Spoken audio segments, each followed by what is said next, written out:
Hello! Okay, friends, so here it is. Star Wars The Black Series Deluxe. This is the speeder bike with the Biker Scout. So, yeah, this is the first in the wave of the Deluxe. This one was also in the same wave with Jabba the Hutt. It's the first vehicle we've seen in the 6-inch line. And the vehicle, it probably will be the only vehicle that we see for quite some time. As I said, the other one in this wave is Jabba the Hutt. And then the next wave looks like it's going to be Han with a Tauntaun and Luke with a Wampa. And I have heard rumors of Emperor Palpatine with a throne. So essentially the next two rounds, the next wave will come with two figures with pets and then one with furniture. So this may be the only vehicle that we see for quite some time. As you can see, it does have the new packaging, which includes the blue text now and the blue Death Star lighting effect, as opposed to the orangish red that was used on previous Black Series figures. We see the Star Wars The Black Series logo on the front, and another image of the Biker Scout. So when we turn it around, you can see a fantastic image of the Biker Scout on Endor in front of the shield generator. Again, you see this blue Death Star lighting effect. And the text reads, "Chased by rebels, Biker Scouts race their speeder bikes through the Endor forest. The Biker Scouts weave at breakneck speed through the trees, trying to outrun the rebels so they can warn the shield generator station of the enemy's presence." And then the quote says, "Call for help, go!" So you can see it's nice large packaging. The actual wave is coming packaged with Jabba the Hutt and two speeder bike with Biker Scout figures in one case. So if you're purchasing a case, be aware that it does come with one Jabba and two speeder bikes. So as you can see, it's pretty dynamically packaged. The figure is seated on the vehicle, so it does make a pretty good presentation in the box. So if you're one of those people that does not like to take their figures out of the box, this one will look great on your shelf. However, I am not one of those people, so let's take a look at what this looks like outside of the box. So here we have the Biker Scout out of the package. I guess we'll start with him. Makes the most sense. So if you can tell, it's a really nice sculpt. It doesn't look like it reused any parts from any previous figures that we've seen. And here's a shot from the back. So let's go through some of the details. So articulation is exactly what you're used to seeing from Star Wars Black figures. Just a very well articulated figure.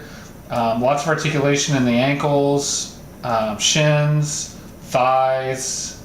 The only thing I would point to, he does swivel up here in the upper torso, but the waist is totally static. I think that has a lot to do with the overall armor, the pouches, and these little flares on his thigh. So let's kind of go through some of the very specific details.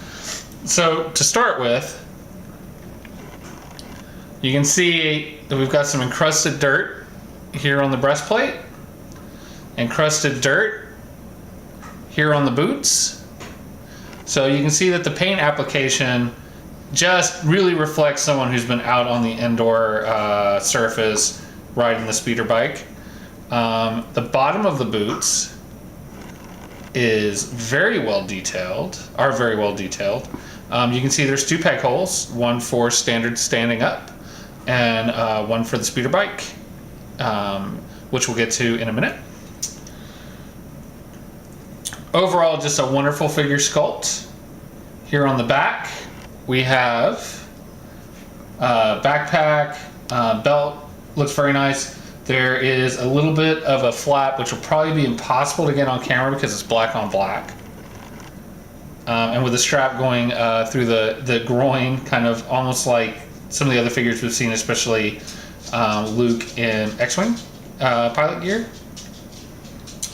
If you look from the front, you can see that that little strap through the groin goes to the codpiece, the little armored flares. Overall, just a really well sculpted figure. One thing I will point to is right here, ankle holster, where his little blaster goes. It doesn't fit in there real well. See, of course it won't do it now, but it does have a tendency to fall out. And from a scale perspective, I remember having the Hasbro version of this blaster when I was a kid. And I do remember it being a little bit bigger than the size that we have here with the figure. I don't know if that was because the Hasbro battery-operated laser was bigger than it should have been, or if this is just sculpted small. So I don't know either way. But I do think it's a nice sculpt on the blaster. It's just the blaster's a little small. So we just holster that. He does have trigger fingers extended, so he can hold that in either hand. But overall, just a really nice sculpt on our Biker Scout Trooper. I'm really happy with the paint deco, especially the dirt on the boots, the subtle grays in the pouches. There's some black accents on the sides, the dirt accents on the breastplate. Turning it around, we've got a little red stripe on the top of his backpack, some details on the backpack, and some gray accents on the back, and then again the dirt on the boots. So just a really nice sculpt on this figure. Just really impressed with this particular one.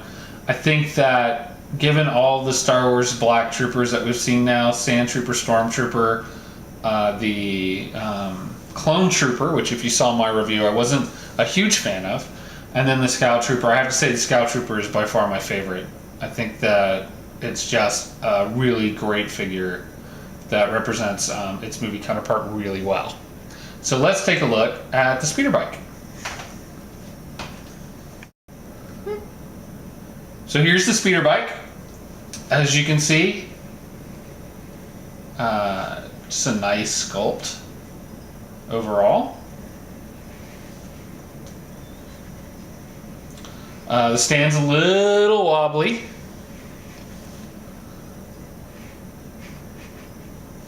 But it's just a clear plastic, I would say acrylic stand.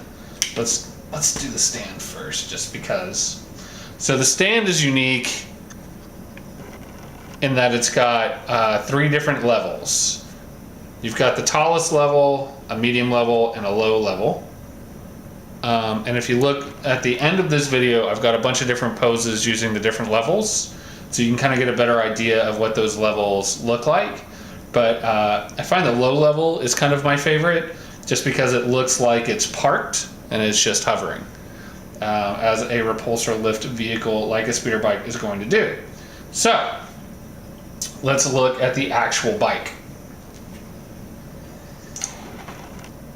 So I definitely had the original Kenner toy from the 80s. And this is very reminiscent of it, just on a much larger scale. You've got a red button control panel, your control handles, this pouch on the back, which I definitely remember from the original toy, because when you pushed it, which this one doesn't do it, the toy exploded. But it's a very nice sculpt. It looks like a canvas bag, any sort of military bag. So the color applique and the sculpt on this is just amazing. If you can look at the front, you can see a lot of detail on that front foil. And let me take this opportunity while we're looking at the front foil to kind of talk about one of the things that I dislike about this toy. You can see that they've weathered the toy and made it with silver scratches. But really, and I don't know if the camera's picking this up, but in person it literally looks like somebody dipped a brush in paint and just did a quick swash across. So the weathering is not as great as, say, the dirt applique that we saw on the figure. But the weathering, I'm happy that they did the weathering. I just think that it could have been a little bit better. And as we go through the rest of the vehicle, you'll see that there is some issues with the weathering overall. Looking just a little cheap. But, I mean, that's really a nitpick. So, let's look at the side. It's basically exactly as I remember from the toy I had as a kid. It has the intake here. All this black is covered in like a silver wash, so it does give it some detail. Again, it's the same color silver we see everywhere else, but there is a nice silver wash. The foot pegs, the stirrups, I guess they would be called, they look great. Don't confuse these for landing gear. It is a repulsor vehicle, so it does sit at hover when at idle. So it does not stand on these. They're very flexible. The original toy, that was kind of their landing gear, but this one is obviously built to replicate more closely what we see in the movie. If you look at the rear, you can see that it has flaps, but they're made of soft plastic. There's not much you can see. Honestly, the detail on the motor, and I'm not sure if the camera's going to pick this up, but the detail on the motor is amazing. Just really looks detailed with a lot of fine lines, but that's pretty much covered up by these flaps, which can't go fully up or fully down because of the sculpt on the back. Again, when I turn to this side, you'll see more of that. You know, I don't want to be too hard on them because the vehicle does look great, but still, you just see that the silver seems like it was just kind of wiped on there quickly with very little attention to detail. But overall, the vehicle does look fantastic. We do have the turning blaster on the bottom, and we have just a really nicely sculpted underside, and then we have our peg hole for the display. So let's see what kind of fun poses we can get this combo of the Scout Trooper and the speeder bike in. Before we do that, I do want to point out that the Scout Trooper does have two peg holes in the front, two peg holes in the rear. The peg holes in the front are specifically for the speeder bike. So no other figure can ride this speeder bike because the peg holes are to the front. So hopefully what we'll see is if they ever release an Endor Luke or an Endor Leia, that those figures will also have those forward peg holes so that they can also use the speeder bike. So next up is a handful of still photos that I took of the figure on the vehicle. I have to say, usually when we get these figures, and especially riding vehicles like this, like I think about all the G.I. Joe motorcycles I had as a kid and all the more recent toys that we've seen, usually the figure looks a little out of place on the vehicle, as though he's not actually sitting on it, and that is not the case with this one. I had a lot of fun, as you'll see, coming up with poses that work for this particular combination. It just looks right sitting on the vehicle. So overall, extremely happy. Absolutely worth the $39.99 at Target. They're out on shelves now. I absolutely love it. I've had it for a couple of days now, and I just can't get over looking at it and thinking just how fantastic it is.